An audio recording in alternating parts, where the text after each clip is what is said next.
अधिक 3 जन्म होते हैं। महाप्रभु जी के तो पथ में कहा जाता पूरी संभावना एक ही जन्म में पार हो जाएंगे, शरणागत हो गए तो। बिल्कुल कुछ नहीं कि अगला जन्म होगा, अगले जन्म में भी गड़बड़ की तो आखिरी तीसरी जन्म होगा। तीसरे जन्म में तो महाप्रभु जी जिस भी तरह से स्वीकार करते हैं, फिर कैसे भुगवाते प्रारब्ध को वो जाने। फिर भागवत जी में एक उदाहरण है, इंद्रदुम्न राजा अगस्त्य जी के आश्रित भय, भजन किए, गुरु के प्रति अपराध कर दिए। उसी जन्म में पार हो जाना था, पर गुरुदेव पधारे, अभिमान रहा, जो कारण रहा, उठ के प्रणाम ही नहीं किए। गुरुदेव पधारे, प्रणाम नहीं किए उनको, जो भी कारण रहा, अपराध हो गया। उसी जन्म में पार हो जाते, पर गुरु संतों के प्रति अश्रद्धा कर लिए, अगले जन्म में हाथी बन गए। लेकिन हाथी की देह में भी कल हमने सुना, मरते समय भगवान के नाम की स्मृति हो गई। क्यों स्मृति हो गई? हाथी तो कितने लोग बने होंगे, और कितने हाथियों का पैर भी मगरमच्छों ने पकड़ा होगा, खाया होगा। जंगलों में तो रात दिन ये काम होते ही रहते हैं।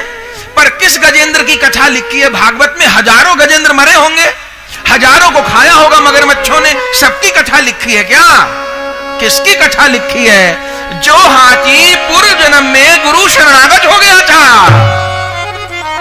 तो अगले जन्म में भी उसकी गुरु शरणागति काम आई, उसका भगवत भजन काम आया, और अंतिम समय गोविंद की स्मृति हो गई, सो ठाकुर हाथ पकड़ के पार कर दिए।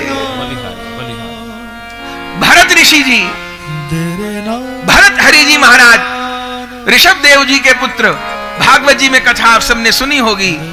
सब कुछ छोड़ के वन में आ गए, गंडकी नदी के किनारे भजन कर रहे थे।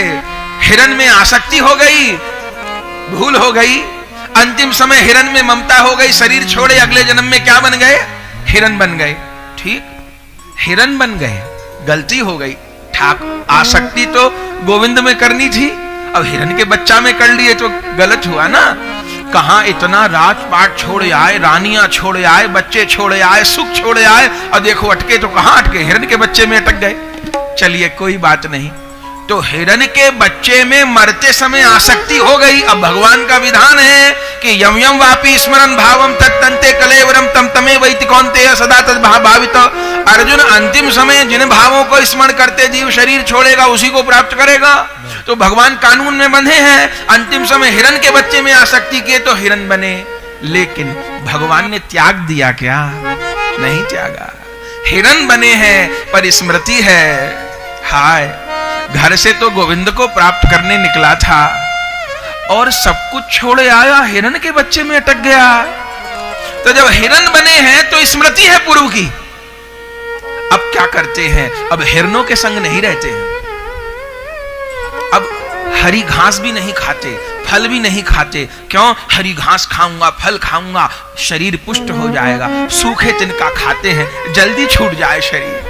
अब मुझे इस हिरन वाली देह में नहीं रहना, हिरन की देह छूट गई। दूसरा जन्म, फिर तीसरे जन्म में कौन भय? जड़ भरत। जड़ भरत भय कि नहीं भय? और तीसरे जन्म में पार हो गए, गुरु शरणागति हो गई। अधिक से अधिक तीसरा जन्म होगा, पूरी संभावना। पहले जन्म में भजन किए, पार हो जाएंगे। अरे भजन भी कम हुआ, अंतिम समय स्मृति हो गई, स्मृति हो गई प्रभु की, पार हो जाएंगे। अंतिम समय स्मृति हो गई, पार हो जाएंगे। नहीं तो ग्रंथों में तो वर्णन है, अंतिम समय धन में ममता रह गई। इतना धन वहां है, उतना वहां है, उतना सोना वहां रखा, उतनी चांदी वहां रखी है, वो कौन लेगा, ये कौन लेगा? इस आशा में शरीर छूट गया तो क्या होगा? बोले अगले जन्म में सांप की योनि प्राप्त होगी, सर्प बनेंगे। क्यों? ये भगवान का नियम है। अंतिम समय जो चाहेंगे भगवान वही अनंत गुना करके दे देंगे। ये दुनिया में नियम है, जिसको फांसी दी जाती है उसकी आखिरी इच्छा पूछी जाती है, और जो इच्छा वो कहे वो पूरी होती है। भगवान के दरबार में भी विधान है, अंतिम समय जो चाहेंगे। धन में ममता रह गई तो अगले जन्म में सर्प की देह मिलेगी। बोले सर्प क्यों बनाएंगे? ये जो सांप होते हैं इनको पता होता है धरती में कहां धन गड़ा हुआ है। भगवान कहते हैं 2, 4, 5 करोड़ को परेशान था, अब जितने धरती में धन गड़े हैं सब तेरे हैं। तो सांप उसी पे कुंडली मार के बैठा रहता है, खुश होता रहता है, मैं इतने धन पे बैठा हुआ हूं। अंतिम समय अगर जमीन में आसक्ति रह गई, मठ मंदिर में आसक्ति रह गई, भूखंड में आसक्ति रह गई तो क्या होगा, मेरी जमीन का क्या होगा, बंगले का क्या होगा, तो अगले जन्म में प्रेत का शरीर प्राप्त होगा। भगवान कहते हैं 200 500 1000 गज के पीछे दुखी था, अभी जितने खंडर हैं वो सब तेरे हैं। वो भूत लोग घूमते हैं, प्रेत लोग खंडरों में। अंतिम समय संतान में मन रह गया, मेरा बेटा, मेरी बेटी, मेरा नाती वो नहीं आया, वो प्राण छोड़ रहे हैं और घर वाले कह रहे हैं उसको बुला लो और इसको बुला लो और उसको बुला लो। अरे किसको बुला रहा है, कौन पार करेगा, आके उसको राम नाम सुनाओ भाई, कि इसको बुला लो उसको बुला लो, फलानी नहीं आए ढिकानी, और मरते को मार रहे हैं आप, अब कौन बचाएगा, अब हरि का नाम सुनाइए, व्यर्थ की बात न करिए उससे। और अंतिम समय संतान में मन रह गया, हम नहीं कह रहे महाराज, बात कड़वी है, पर जो ग्रंथ में लिखा है वही बोलेंगे ना, चिकनी चुपड़ी बात से तो कोई लाभ नहीं होगा ना। संतान में मन रह गया मरते समय, तो अगले जन्म में सूकर बनना पड़ेगा, कूकर बनना पड़ेगा। भगवान कहते हैं 2-4 संतान में ममता थी तेरी, अब सूकरी को देखो कितनी संतान होए, कूकर को देखो कितनी संतान होती है उसके। अंतिम समय स्त्री में मन रह गया, पुरुष में मन रह गया, तो वैश्या का शरीर प्राप्त होगा। और अंतिम समय भगवान नाम की स्मृति हो गई, तो इस संसार में नहीं अटकेंगे। ये साधु संग वाला स्तर है, साधु संग वाला स्तर, क्या कहना। तो इस साधु संग वाले स्तर पर सनातन गुरु शरणागति होती है। तो गुरु शरणागति का क्या स्वरूप है महाप्रभु जी? हे सनातन, जब गुरुदेव आश्रय प्रदान करते हैं तब गुरुदेव उस साधक का एक स्वरूप भगवान की नित्य लीला में स्थापित कर देते हैं। दीक्षा काले भक्त करे आत्मसमर्पण, तार काले कृष्ण तार करे आत्मसम। जब साधक समर्पित होता है तब जैसे हम ठाकुर जी के चरणों में पुष्प चढ़ाते हैं, गुरुदेव उस साधक को, शिष्य को भगवान के चरणों में समर्पित कर देते हैं, भगवान के चरणों में समर्पित कर देते हैं। अब भगवान की वस्तु हो गए ये, और अपनी वस्तु तो सभी को प्यारी होती है ना। दूसरे की गाड़ी खो जाए कोई बात नहीं, अपनी खो, दूसरे का पेन, दूसरे का मोबाइल खो जाए, अपने की तो सबको चिंता है।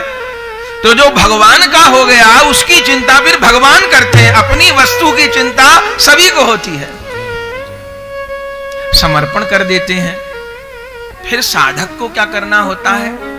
साधु संग के बाद में तीसरी वस्तु क्या है? पहली सीढ़ी श्रद्धा, दूसरी सीढ़ी साधु संग, तीसरी सीढ़ी है भजन क्रिया। इस भजन क्रिया में क्या होता है? गुरुदेव जिस नाम मंत्र का, उपासना का उपदेश करते हैं, साधक को वो भजन क्रिया करनी होती है, भजन करना होता है, भजन करना होता है। करे बिना काम नहीं चलेगा।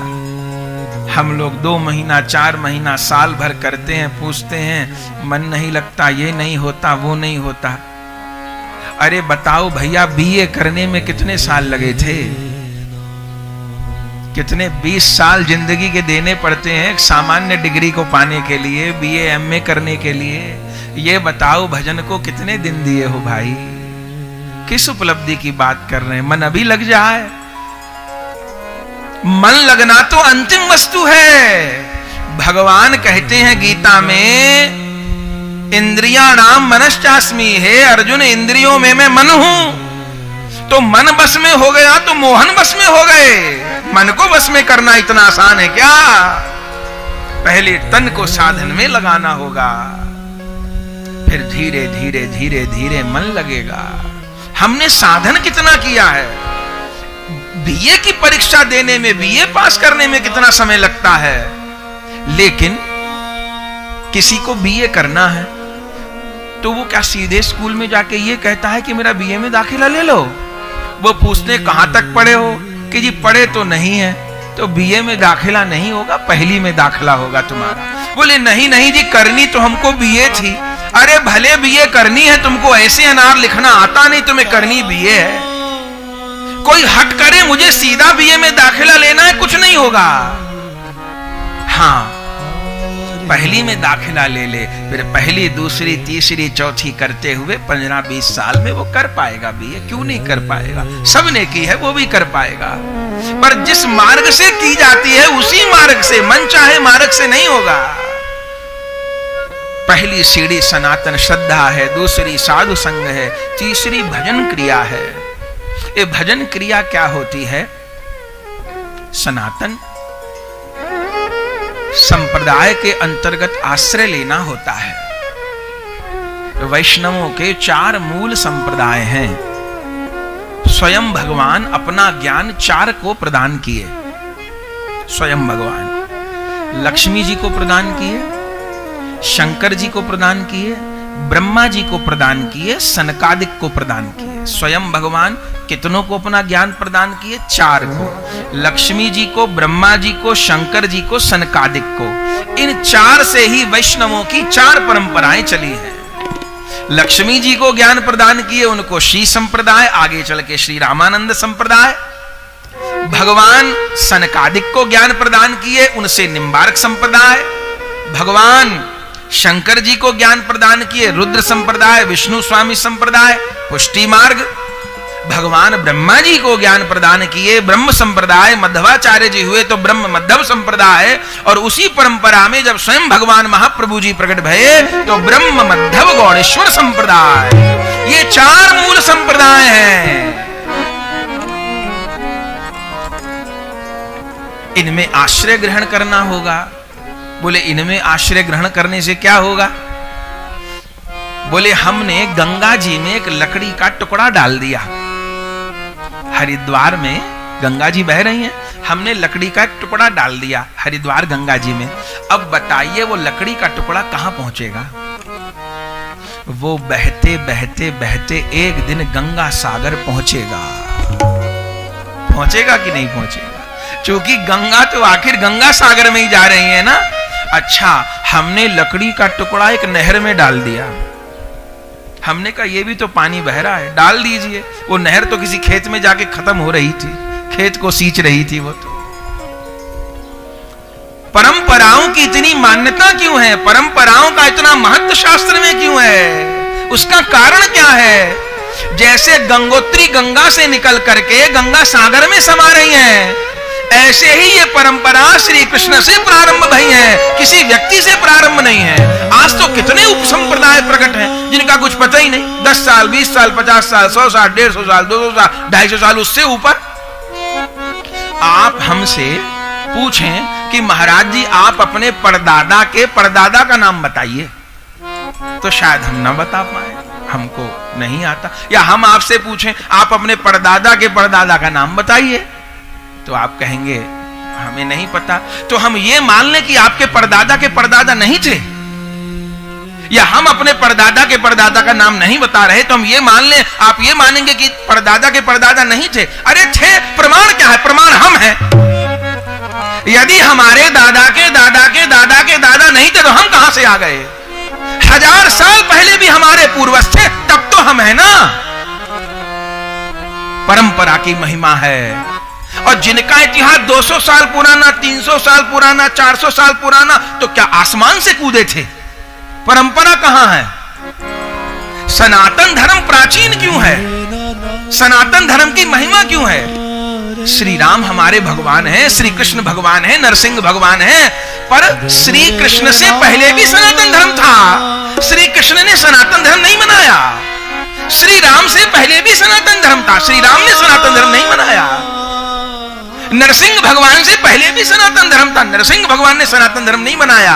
अब दूसरी तरफ पूछते हैं, अगर मोहम्मद जी ने इस्लाम धर्म चलाया तो मोहम्मद जी के माता पिता किस धर्म के थे? फिर इस्लाम तो उनसे चला, तो उनके माँ बाप किस धर्म से थे? ईसा मसीह ने ईसाई धर्म चलाया तो ईसा मसीह के माँ बाप किस धर्म से थे? ये बताएं, उनके भी तो पूर्वज होंगे, वो किस धर्म के थे?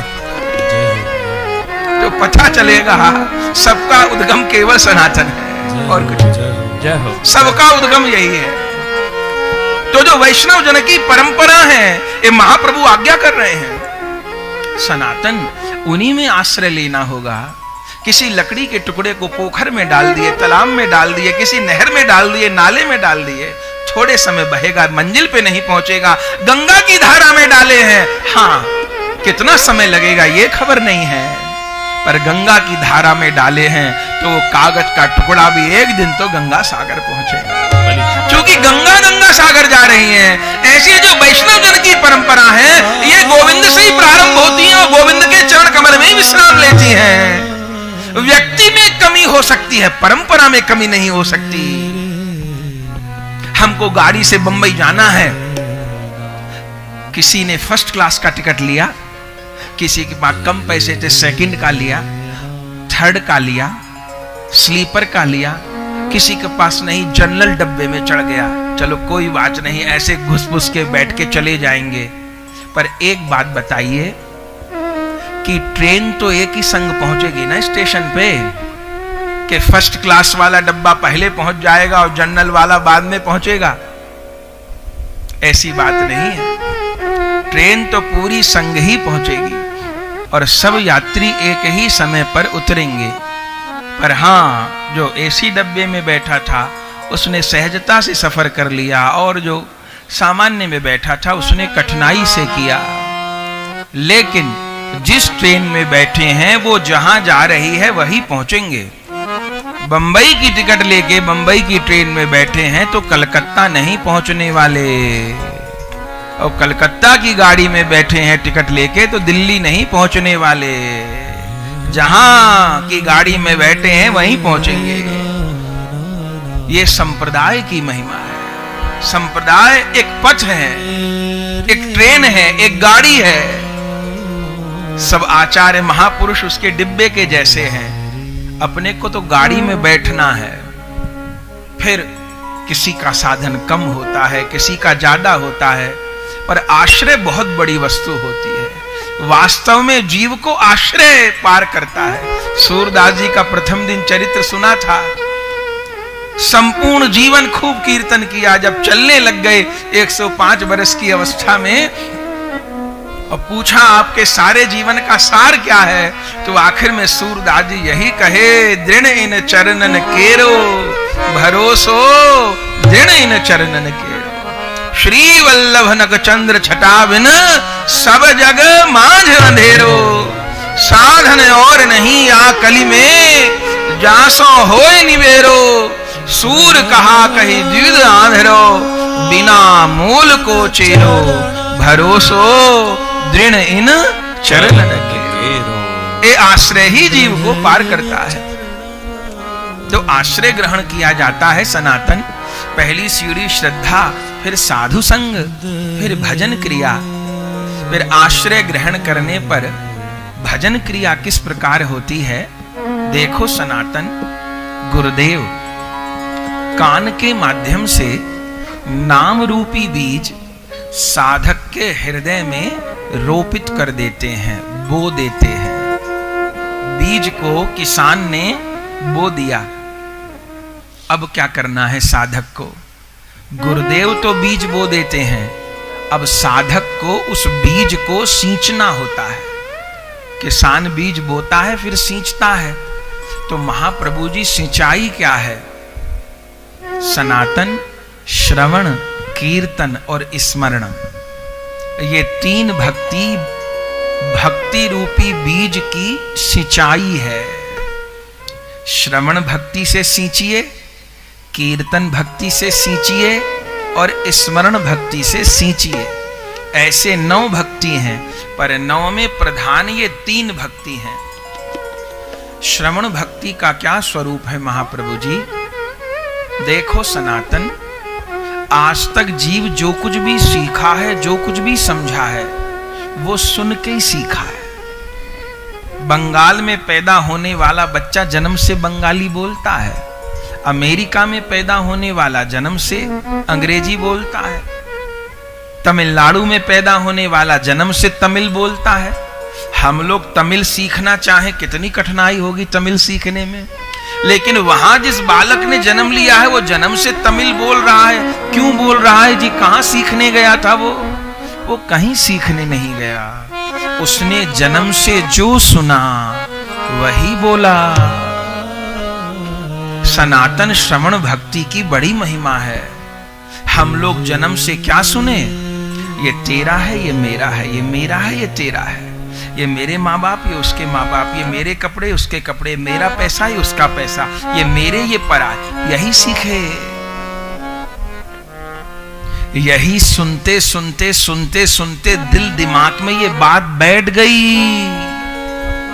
यदि बचपन से ये बात बताई गई होती कि तू श्री हरि का है और हरि ही तेरे है, ये जन्म तो उस हरि को ही प्राप्त करने को मिला है, ये जीवन उन्हीं गोविंद को प्राप्त करने के लिए मिला है। यदि जन्म से यही बात बताई गई होती, समझाई गई होती, ऐसे भी माँ बाप हुए। ध्रुव जी को ऐसी माँ मिली जिस माँ ने 5 साल के बच्चे को यही समझाया कि तेरे असली पिता तो नारायण है, तो वो ध्रुव 5 साल में गोविंद को प्राप्त कर पाए। प्रहलाद जी को गुरु ने 5 साल की उम्र में समझाया। हम लोग बचपन से जो सुने वही सीखे। तो अब क्या करना होगा? अब जो गलत बात माथे में बैठ गई हैं, पहले तो उस गलत जानकारी को डिलीट करना होगा और सही जानकारी को भरना होगा। सत्संग सुनने की क्या जरूरत है? सत्संग में संत लोग क्या बताएंगे? भैया श्री हरि ही हमारे। ये देह क्षणभंगुर है, नाशवान है। 84 लाख योनि में एक बार ये मनुष्य शरीर प्राप्त होता है। ये शरीर गोविंद को प्राप्त करने के लिए मिला है। आयु थोड़ी है, जीवन का ठिकाना नहीं। अभी सोच लीजिए औसत आयु कितनी रह गई है। एवरेज निकालें आप तो हमको लगता है 70-75 की जो उम्र है ये एवरेज मुश्किल से होगी। कोई 5-10 ज्यादा जिए, 5-10 कम जिए।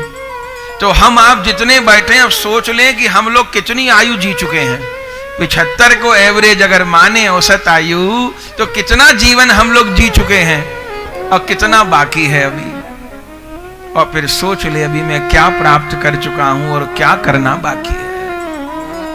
इस जीवन के बाद फिर मुझे कहां जाना है, कहां भटकना है, किसको प्राप्त करना है। यहां जो कुछ भी मैंने जुटाया है मेरी कोई वस्तु सहायता नहीं करने वाली। फिर मेरा कौन सहायक होगा? जो अपने नहीं थे उनको ही अपना मानता रहा, जो अपने थे उनसे संबंध जोड़ा ही नहीं, मेरा कौन हाथ पकड़ने वाला होगा? सोचे, ये श्रवण भक्ति है। श्रवण भक्ति से पहला लाभ क्या होगा? भगवान के भजन में रुचि होगी। दूसरा लाभ क्या होगा? भगवान में प्रेम बढ़ेगा। संसार से धीरे धीरे वैराग्य होगा, भगवान में धीरे धीरे अनुराग होगा।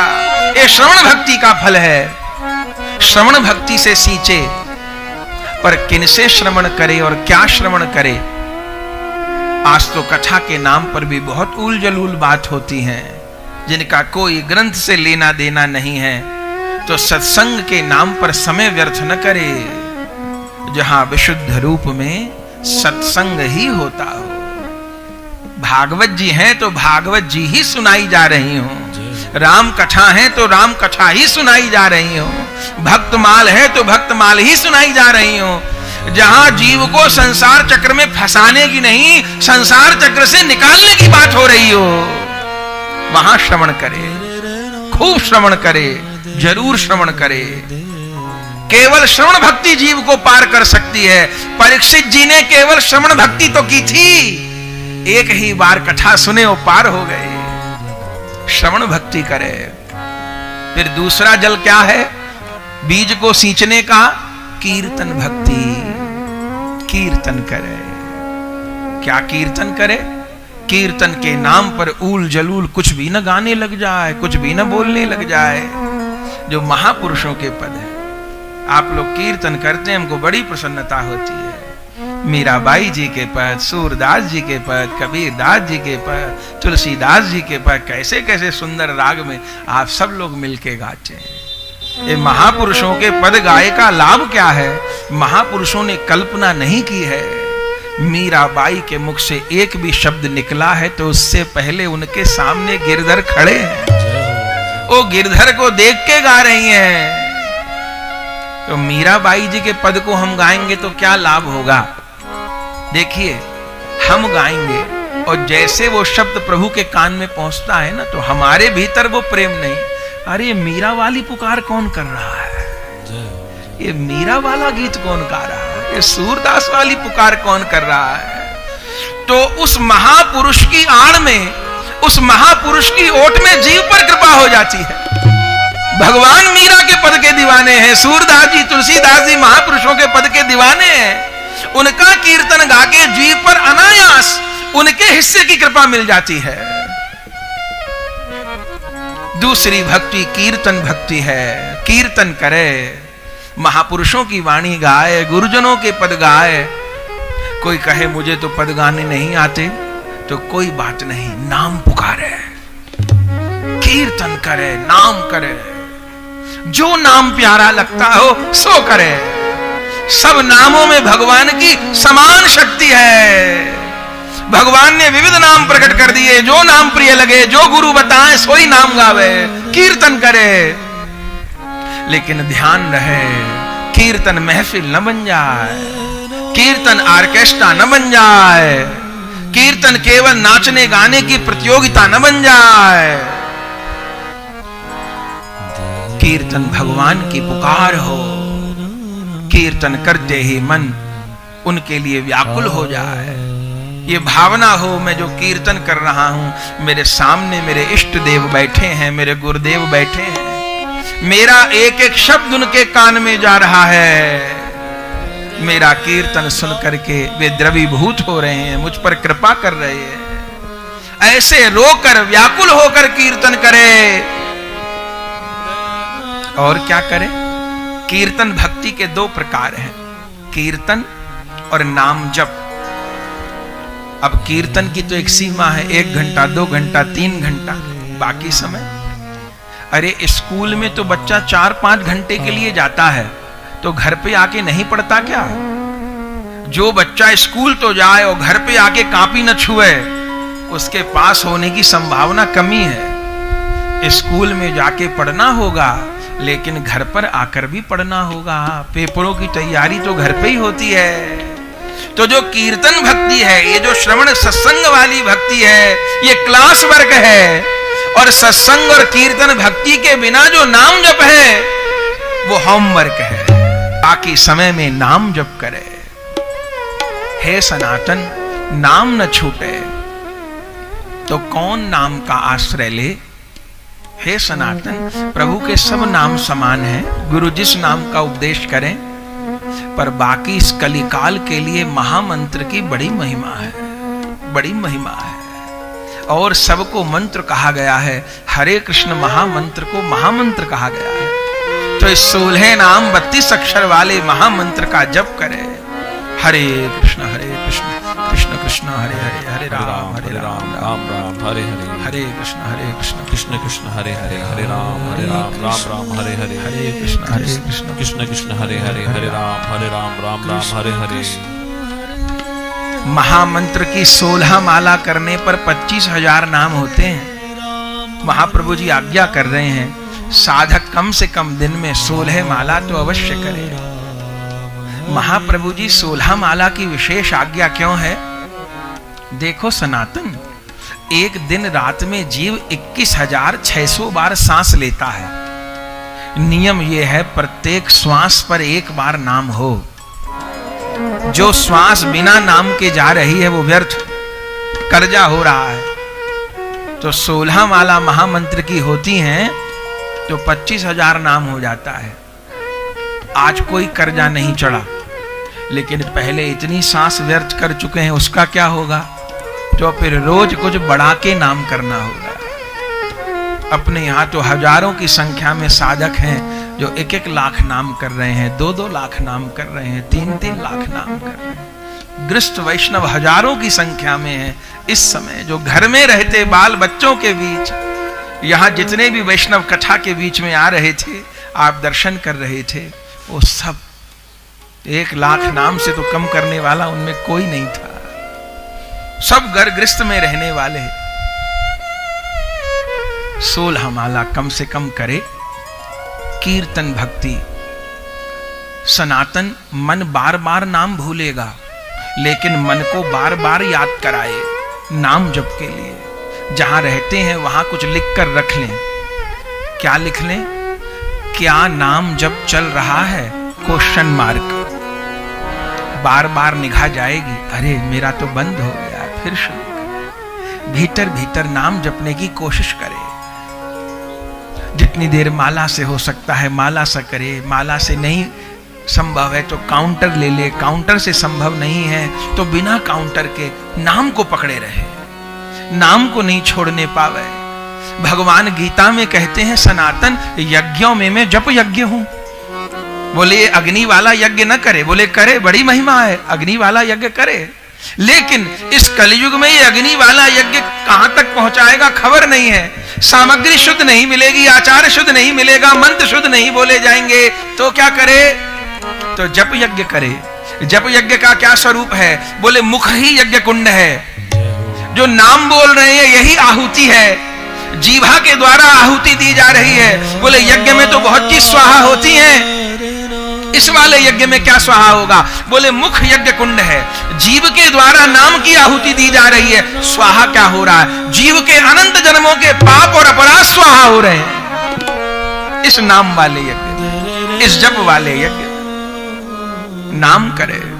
श्रवण भक्ति, कीर्तन भक्ति और तीसरी भक्ति है स्मरण भक्ति। इन तीन भक्ति से गुरु प्रदत्त नाम और मंत्र वाले बीज को सींचना है। स्मरण भक्ति क्या है?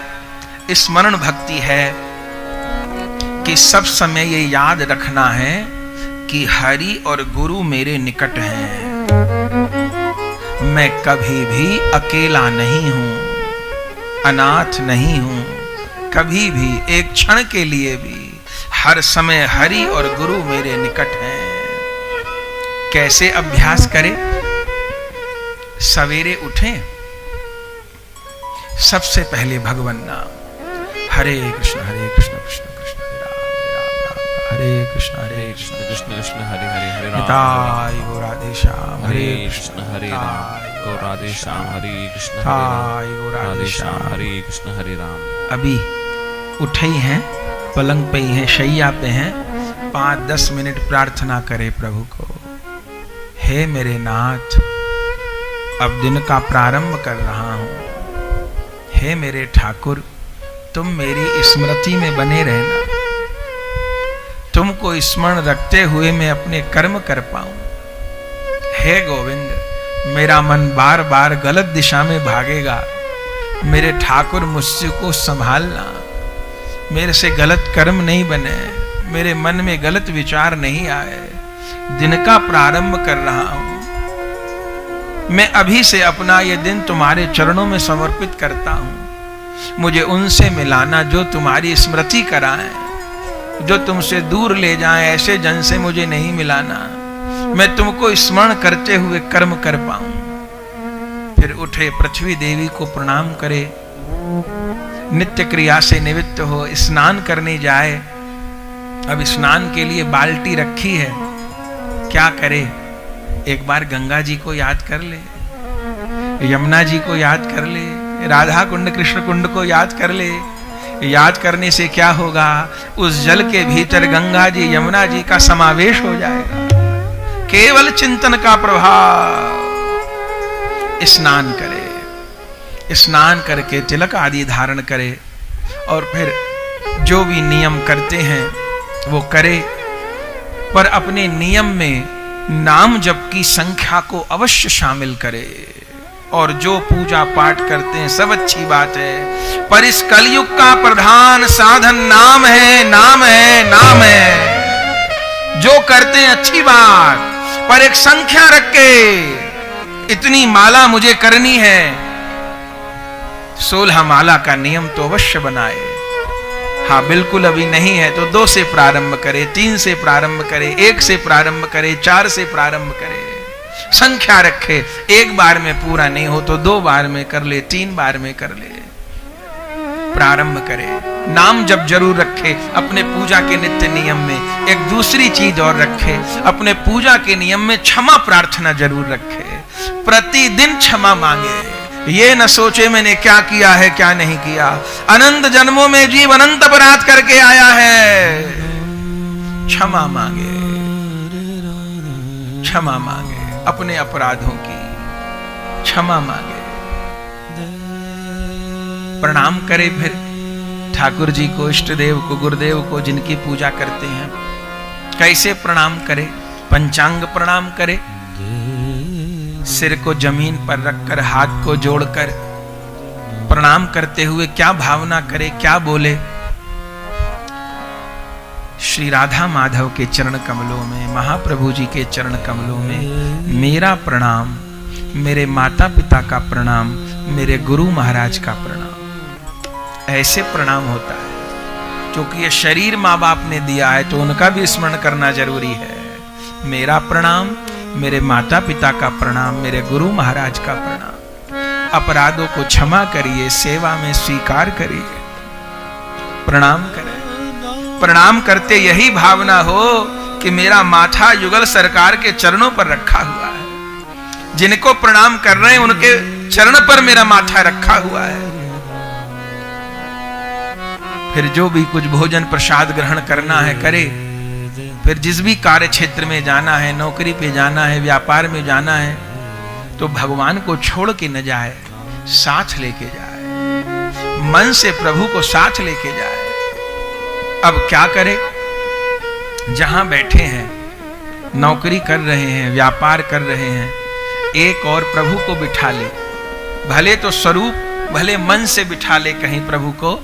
और एक नियम, हर एक घंटे में जहां प्रभु बैठे हैं मैं देखूंगा और बस स्माइल दूंगा।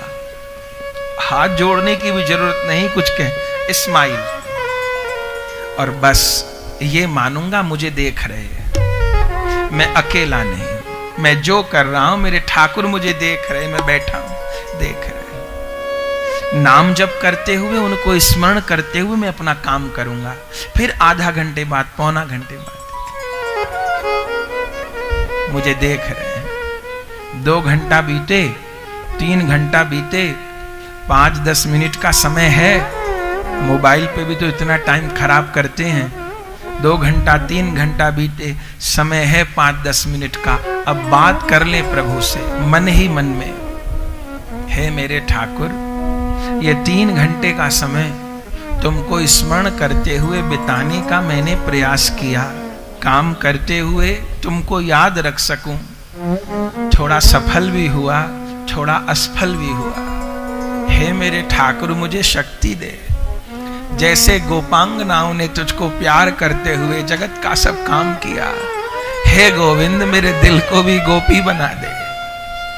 हे मेरे ठाकुर, कैसे तुझ में ही प्रेम लगाते हुए मैं इस संसार को पार कर सकूं। और क्या कहे, जो कहना हो बिल्कुल दिल खोल के, जिस भाषा में बोलना हो, उसको सारी भाषा समझ आती है।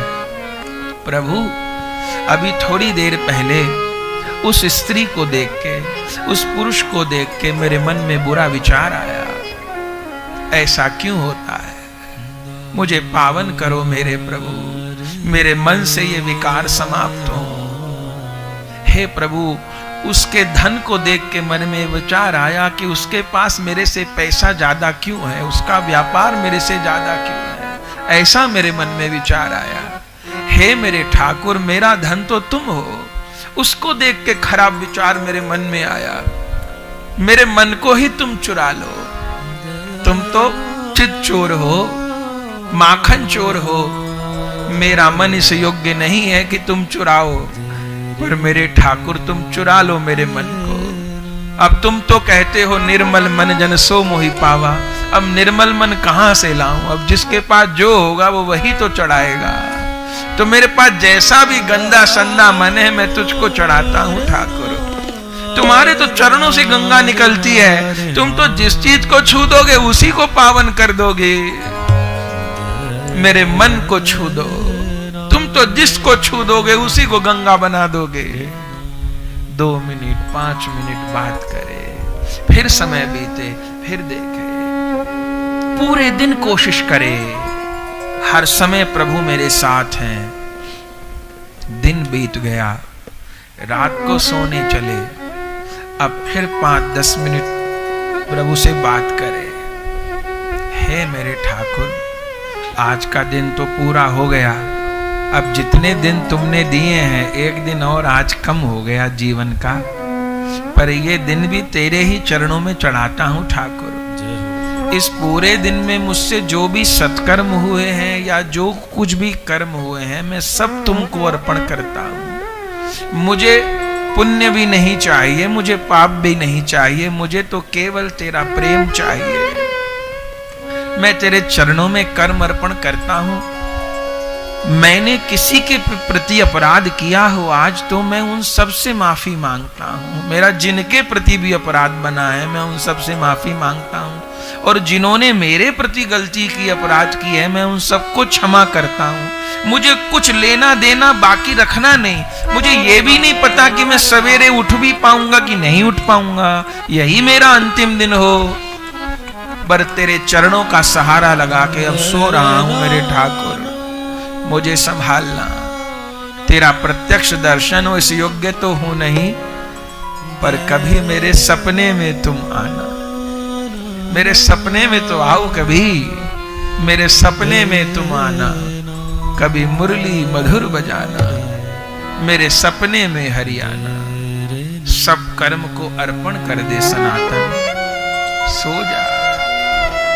ये 3 भक्ति है सनातन: श्रवण, कीर्तन, स्मरण। ये 3 भक्ति करने से महाप्रभु जी क्या होगा?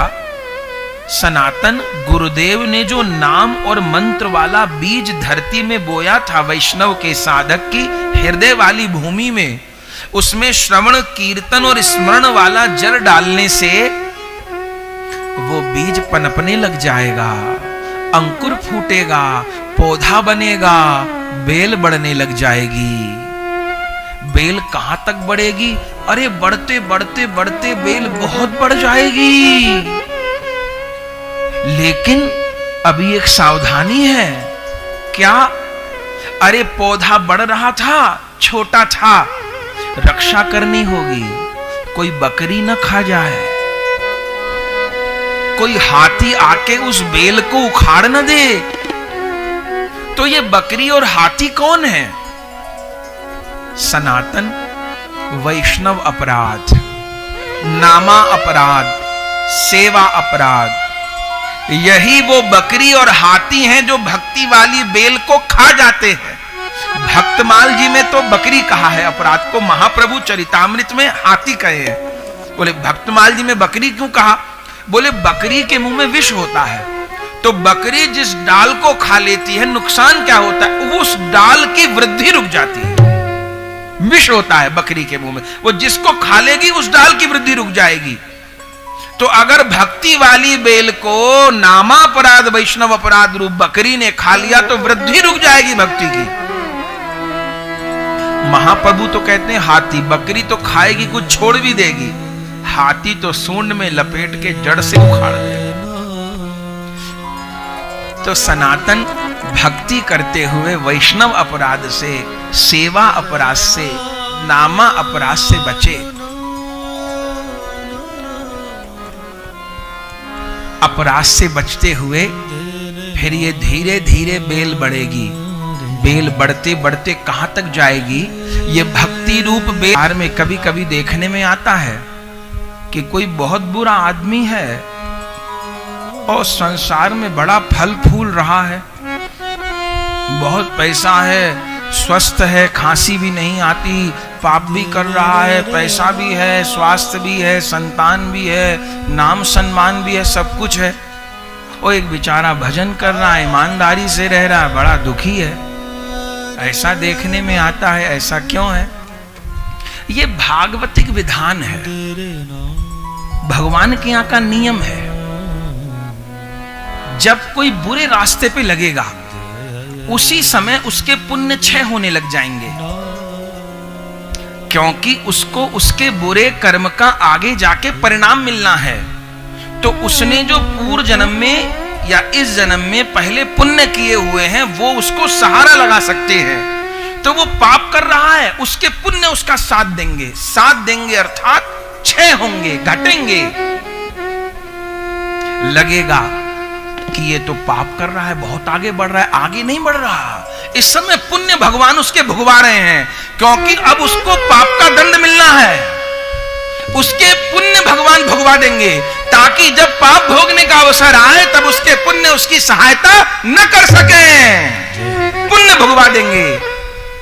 और जब कोई भगवत प्राप्ति के रास्ते पे चलेगा तो भगवान उसके पाप क्षय करने शुरू कर देंगे, ताकि मेरी प्राप्ति के समय में कोई भी बाधा इसको आके रोके ना।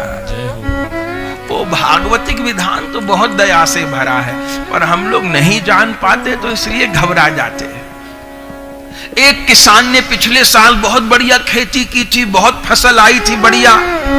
उसने इस साल बीज बोए नहीं, घर में पाम फैला के सो रहा है तो भी खा रहा है। हम कह रहे भाई काम धाम कुछ करता नहीं, बढ़िया खा रहा है, पी रहा। अरे पिछली खेती बहुत कर रखी है।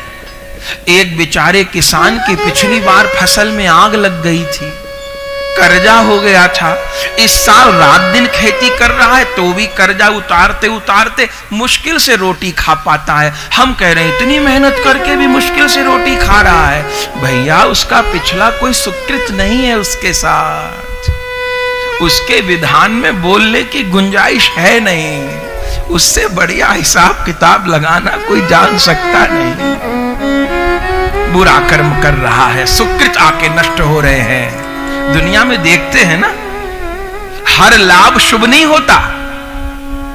बोले उस नेता ने इतना बड़ा घोटाला किया, 100 करोड़ का किया कि अरब का किया, लाभ तो था।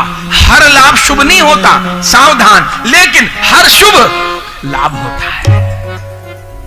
इसलिए पहले शुभ है फिर लाभ है, पहले लाभ नहीं। गणेश जी के तो पुत्र है ना, शुभ लाभ। पहले शुभ फिर लाभ। हर लाभ शुभ नहीं होगा। नेता ने घोटाला किया, लाभ तो बहुत हुआ, 25 साल मजे किए, फिर अचानक फाइल खोली मोदी जी ने, और फिर क्या हुआ? गई भैंस पानी में। वो आगा पीछा सब बराबर हो गया, सब मलिया मेट हो गया। लाभ शुभ सिद्ध नहीं हुआ। हर लाभ शुभ नहीं होगा, पर हां हर शुभ लाभ देगा। वो कब देगा ये खबर नहीं है। हर लाभ शुभ होगा ये नहीं पक्का। बुरा कर्म कर रहे हैं, सुकृत आएंगे आगे, जल्दी जल्दी भगवान सुकृत भुगवा देंगे। फिर उसको खाई में गिरना है। हम भजन कर रहे हैं, बाधा आ रही है, अवरोध आ रहे हैं, इसको अनर्थ निवृत्ति कहते हैं। अच्छा, अनर्थ भी 3 प्रकार के होते हैं। एक होते दुष्कृति जात अनर्थ, एक होते सुकृति जात अनर्थ, एक होते भक्ति जात अनर्थ। ये दुष्कृति जात अनर्थ क्या होते हैं? हम आप लोग जो पाप करे आए वो आएंगे आगे, अब भोगो उनको। किस रूप में भोगेंगे उनको? स्वास्थ्य की हानि के रूप में, धन की हानि के रूप में, सम्मान की हानि के रूप में। धन की हानि होगी। भजन कर रहे हैं, साधना में लगे हैं, लेकिन फिर भी धन की हानि हो रही है। मान ले मेरे ठाकुर प्रारब्ध को नष्ट कर रहे, अनर्थ निवृत्ति हो रही है। स्वास्थ्य की हानि हो रही है, मान ले प्रभु मेरे अनर्थ नष्ट कर रहे हैं। सम्मान की हानि हो रही है, निंदा कर रहे हैं व्यर्थ में कोई हमारी, मेरे अनर्थ प्रभु नष्ट कर रहे हैं। बिल्कुल भी दुखी ना हो, ठाकुर जी को रोज थैंक यू कहे, धन्यवाद कहे, वाह प्यारे वाह, बहुत अच्छा। तो जैसे भी रखे मैं बिल्कुल तैयार हूं, जितनी ताकत है खड़ा रहूंगा, गिरने लगूंगा तो तुमको ही संभालना है, और जब तक ताकत है खड़ा हूं, गिरूंगा तो तू ही संभालना। दुष्कृति जात अनर्थ, जो बुरे कर्म किए वो परिणाम आएंगे। एक सुकृति जात अनर्थ भी होते। सुकृति जात अनर्थ माने पुण्य भी अनर्थ पैदा करते हैं। बोले वो कैसे? पुण्य बहुत किए थे, अब घर परिवार इतना प्यार करने वाला मिल गया है, माँ बाप कहते हैं कि भाई हमको वृंदावन जाना है, बेटा बहू इतने अच्छे हैं कि जाने ही नहीं देते हैं। ये भी अनर्थ है, ये दुष्कृति से ज्यादा खतरनाक है। बेटा बहू खराब थे तब तो रोना भी आ जाता था, अरे दुख, चलो दुखी होके भगवान की शरण में गए। अब वो बहुत अच्छे हैं, वो बहुत सेवा करते हैं, बहुत प्यार करते हैं। ये सुकृत जात अनर्थ है। हम नहीं कह रहे, ये आचार्यों की वाणी बोल रहे, चैतन्य चरितामृत की वाणी बोल रहे। सुकृति जात, पुण्य आगे आ जाएंगे। अरे क्या करे, भजन में आना तो वो इतना प्यार करते हैं। उन्होंने कहा नहीं, आपको हमारे यहाँ नहीं है, रोने लग गए एकदम हमको। अब हम क्या करते, तो इसलिए हमारा सत्संग छूट गया, इसलिए हमारा भजन। जान ले सुकृति जात अनर्थ आ गया है, सावधान हो जाए। मुझे बस शरीर से ही करना है, मुझे इतना शहद से ज्यादा मीठा नहीं हो जाना कि दुनिया भर की मक्खी मेरे पास आके चिपक जाए। इतना भी मीठा मुझे नहीं बन जाना है कि मक्खी आके सारा शहद बिगाड़ दे। ये शहद तो मुझे ठाकुर को भोग लगाना है ना, कि सब मक्खियों से खराब करवा लूं मैं इसको।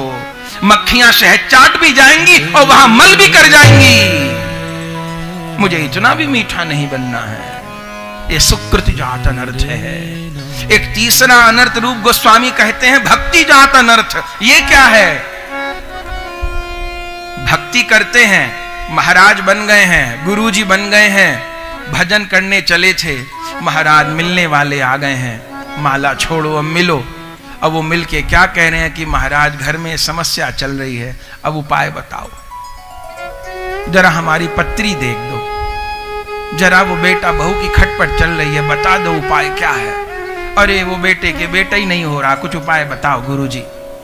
गुरुजी मेरे सिर में बहुत दर्द रहता है, थोड़ा उपाय बताइए। अब गुरुजी छोड़ दिए, माला भागवत तो छोड़ दिए, अब उपाय खोजो, उसकी पत्री खोजो, उसके पाप पुण्य विचारो। इसको कहते भक्ति जात अनर्थ। संत को भी अनर्थ आके सता सकता है।